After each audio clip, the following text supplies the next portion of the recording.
Thank you. Azul Filawun. My name is Amina Metouchi, and I am a Kabyle speaker from the northern part of North Africa.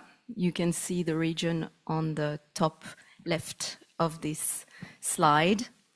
And this huge region, that is a region where Amazigh or Berber languages are spoken, extends over more than 8 million square kilometers. You have in that space 25 to 30 million speakers, 25 to 30 languages or linkages, and varied peoples, varied landscapes, as you can see from this slide. So I would like to situate my talk within the International Decade of Indigenous Languages, whose motto is leaving no one behind, no one outside. Excerpts from the Global Action Plan underline the fact that we need to have indigenous people who will entrust their languages to future generations, and the fact that indigenous languages should be preserved, revitalized, promoted, and used across all sociocultural, etc. The Global Action Plan mentions indigenous languages, not just endangered indigenous languages. And the key target groups, which are listed below, are children, language learners, but also knowledge keepers, such as elderly people, women and families. And the duty bearers are governments, policy and decision makers, etc., and enablers, media, communication and technology companies. So in this context, where we can see not only accelerated language loss, but also cultural loss, even for strong languages, I think that every undocumented language and its culture should be documented for the speaker's descendants. But the problem is that there are not enough researchers, there's not enough funding, not enough interest for some languages, not enough time, in order for all languages and their cultures to be documented using standard documentation methods, that is, methods involving academics or NGOs, be they top-down, collaborative, community-oriented, crowdsourced, etc. That's why I put together a project in 2018, which I called Auto-Documentation, as a speaker, and also as a linguist, working on my own language, Kabyle, and also another highly endangered language of the Berber Amazigh language family, and many other languages of that family. So I decided to give myself a mission, that of empowering all Amazigh speakers to document their own language and culture, languages and cultures. So I gave myself about 5 years, and I'm now at the last stage of my mission, the only one for which we need institutional collaboration, which is the level of archiving. So auto-documentation is, I define it as the constitution by speakers or communities of a body of recordings of their own languages and cultures, using methods and tools that do not involve academic institutions or funding, NGOs or other external support, but are accessible to any speaker or community in their local environment, which responds to a number of key concepts of the Indigenous Decade of the UNESCO. Auto-documentation is not collaborative, community-based, community-led, etc. documentation, which are all models which I find great. So let it be said, I'm not advocating to replace current documentation by auto-documentation. I'm just saying that there's not enough, as I said, people, funding, etc., for those other models, and we need to also take into account the skills of communities themselves and of speakers themselves. So everything must be found in the speaker's everyday environment. So no state-of-the-art recording equipment, no external money, no academic apps, no foreign help, etc. But local smartphones or local video cameras, social media, social apps, free software that you can find online, local associations or production companies, etc. So the Amazigh Languages Project, so that is the part that I'm doing, is also grassroots. There's no funding. So I'm doing this with no money. This is also to show that we can do that. We don't need to wait for funding. So I created and I manage the social media accounts. I record and I edit the awareness raising and skill sharing video clips.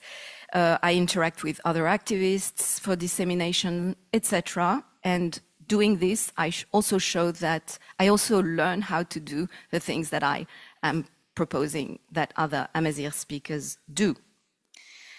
So for auto-documentation, future generations does not mean an abstract posterity or future linguists or anything like that, but the descendants of the speakers themselves. So linguists, anthropologists, and other people external to the community are peripheral to auto-documentation. They're possible end users, but they're not necessary end users. So transcription, translation, annotation are not defining parts of auto-documentation. It's for the speakers to decide if they consider it useful for their descendants or not. Minimally, video recordings in the language plus information about them are the typical output of auto-documentation. Information that can be useful to the descendants, who was recorded, when, etc. So something very bottom-up and relevant to the speakers or the community. Possibly an oral translation in a vehicular language of the region is possible in case of language shift, if the community fears that the language might become dormant and they want to have this as well, so that in their great-grandchildren might use their recordings with some help. So everything should make sense within the community's aim, which is intergenerational transmission. So my role in this is a facilitator, an activist in some way. I started by campaigning on social media to remove hurdles, knowing what those hurdles are in that area. That is, for instance, everyone thinks that there's only one Berber language because of a complex historical situation and political situation. So I'm getting to people and showing that there are actually several languages. Because if they think there's only one language, they think their dialect is not so important, so it can die. Reaffirming the significance and prestige of oral tradition. Everyone's obsessed with writing. Underlining the importance of intergenerational transmission of ancient knowledge. This is also in context of radical Islam, so very difficult situations where you have to allow or empower people to say, yes, we have these traditions and I'm going to do something about them. Empowering speakers, especially women, in a highly patriarchal society. So that's only part of the work, and I opened the Facebook page in 2018, the X or Twitter at the time, same year, and the YouTube channel the following year in April 2009. Then afterwards, I created a portal with resources for speakers. I have a few cards here with a QR code, so I can distribute them to you, and you can access this website. You can also just type the address at the top. And this portal leads to social media that you have at the top. It's for the moment bilingual in French and English, and has a number of clips, of tabs, on which you have clips helping people to do their own recordings themselves. So why document our languages? How can we prepare the recording? What does it mean to record for future generations? Because lots of people create documentaries, but they're not really things that can be useful in several generations. How to do this with smartphones and etc. How to save the data and the problem of archiving. Also, if they want to do documentaries, how to edit and broadcast, and there's a summary. New clips in Amazigh languages are currently being added, so I'm working with two, so an association and an individual, to get those clips into those Berber languages as well, and there's going to be several others as well. أزول في اللون أزول في اللونت أزمم من توتليت د الثقافة تمازيغت اللي علينا تنغوبو مخ أنسوين مخ كلو لي مور لي نتهانين غي سكواسنا تزرينين دو كلو تيغاوسيوين لي سولو نسنا تنسكر أزول خاوم أزول خاكنت أزمم من يرساون تسنان تمازيغت يطاحن يتودارن ما يمين يغسن خزاغة مرة من يودان مرة من ينفتكن أسكواز خسكواز مرة تمسرين إيوان قيم رمذ إيوان قيم تكسو فوسنخ. There's also tutorials on that website for do-it-yourself things like a smartphone pod with a review mirror, a fan tube and things like that. These are ideas which are all gathered from my experience in Mali, for instance, where I saw people do extraordinary things. And so that the idea is not top down, but it's like you can do it. You have so many ideas and we can share them among ourselves. So the channel is there to showcase outcomes of auto-documentations. And we have a number of videos that people have sent me that they've recorded and done themselves. These are just a few examples, but there are many videos that are somewhere on the internet and that cannot be accessed easily. This is an example of a channel that is inactive at the moment that has 3 videos. One of them is a beautiful theme nadine, which is a traditional singing style of Morocco.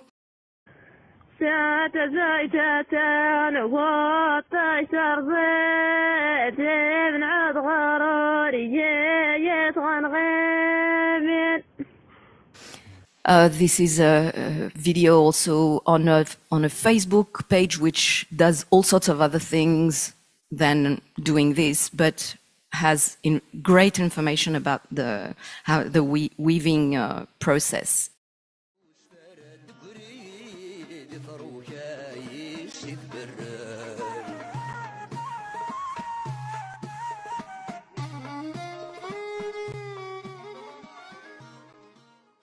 So we need to collect and preserve these videos for future generations. As you all know, and this is an excerpt of one of the clips, saving is not archiving, and I gave a few strategies for short-term preservation for people.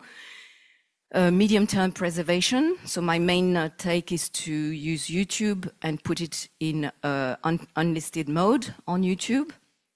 But for the long term, we need archiving. And preservation is, of course, very important. So let's do it. Let's create an auto-documentation pathway in a bottom-up way, responding to speakers and communities' need to archive the materials they deem essential to pass on to their descendants, materials that they are creating based on their intimate and first-hand knowledge and practice of their cultures and languages, and presented in their own words. This is the workflow that I'm proposing for this. So we are at the bottom, there's the awareness campaign that I'm putting forward, with where I can add archiving information about a process that would be okay for the speakers and would work for an archive. So there's a kind of interfacing here that it's very important to do, and that I would like, this is the beginning of our conversation today, and I hope in the following days. So the speakers, they already know how to film, they upload to YouTube in unlisted mode with metadata in the description. Then the speaker sends a message to the archive. So this is on my social media and they know where to find it. The address of the archive. The archive downloads the video, the metadata and all other info, archives it. If agreement, opens access to the video and provide feedback that is access to the depositor. so the role of the Amazigh language project is to disseminate information on this. So I'm giving more details about the metadata in YouTube. So these are the guidelines for speakers can be proposed as a sample video on my YouTube channel or on the project's YouTube channel, which could be pinned on the channel and could show how as an example, what can be done or what is good practice. So the depositor, the video with a title, a description, very basic. And I put here the terms in one Berber language. So Ashu, what, and we, who, tutelate, the language, anda, where, milmi, date of recording, and access rights, and also information about legacy. So here's an example, which is a created example, because the video is already there, but just to show what could be done on that video. It's about a salamander in the Babors region in North Algeria, and this is how this could be done. So the name of the creator, the contact, these are all false addresses, so I didn't want to put the real data online, but it's like the kind of thing that you would put. He provided, so Massinissa is absolutely great contributors to this project, and he has very nice knowledge of, very important knowledge of his region and culture. And so this is what information that could be put there, and who, the language, etc., the GPS coordinates, everything. This is what the speakers can do without any problem. They already know how to do it from their lives. So the challenges, of course, for the archive, I'm now on the side of the archive, is that there are different writing systems. There's Latin with special diacritics. There's the Amazigh script, which is Tifinagh. There's Arabic, so people are liable to write their description in all those scripts. Orthographies, even in one script, are fluctuating. There's different languages, different dialects, different varieties. Not all of them are identified, and there's cultural awareness needed if the archive wants to gather the data and organize them in the system. So it's important to work with an auto-documentation activist of the region. So 2 suggestions to finish this talk, that are very basic suggestions from my reading. So for instance, there's a paper from a sociological perspective, so people who wrote a program in order to harvest videos of the 2008 presidential election. So they have a script, they get the description, they put metadata from the description and so on, and they have all sorts of information from there. So I'm just like pointing at other completely different approaches that could be useful in this situation. So a video downloader program, of course YouTube does it if you have a premium account, but that would need also to recognize the rubrics, what, who, the language, where, when, automatically collect the data in YouTube description, insert them in a spreadsheet for conversion to the archives format, and to some sort of macro roles as we use in syntax, for instance, linked to OLAC, for instance, so who would be a creator, and there would be tables of equivalences. So I think this is quite easy to, I mean, not difficult in principle. Of course, the implementation is another problem. So also a lexicon of keywords or hashtags in the main vernaculars to be compiled, and in the main vehiculars of the region, Arabic, French, and in English, for culturally based or organized archiving. So here I just gave the example of where, which in one of the Amazigh languages is Ani, another one is Anda, another one is Mani. So we need also there to have tables of equivalences. But I think it's not extremely problematic to do in principle again, but then it's, and then the archive knows that this is a place of recording and decides whether it's coverage or not in OLAC metadata, and that's the internal work of the archive.